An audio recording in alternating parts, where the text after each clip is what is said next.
Зажгу-ка я камин. Когда с реки потянет холодком, зажгу камин. Расставлю полукругом кушетку, стулья, кресло, а потом поговорю с умершим другом.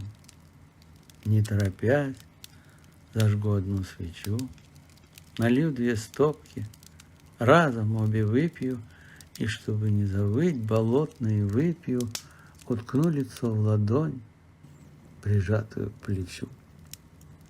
Немного вычурно, поскольку во хмелю я буду говорить в распахнутые двери о вас, кого любил, о вас, кого люблю, приговоренных жизнью к высшей мере.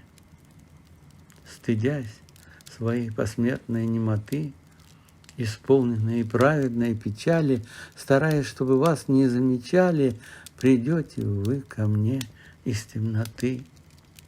Я каждого из вас увижу и узнаю по шороху шагов, по тени на стене. Не я, фитиль свечи вас снова посчитает, как прежних, как живых, оставшихся во мне и навсегда, пусть даже бестелесных, собравшихся опять у моего огня.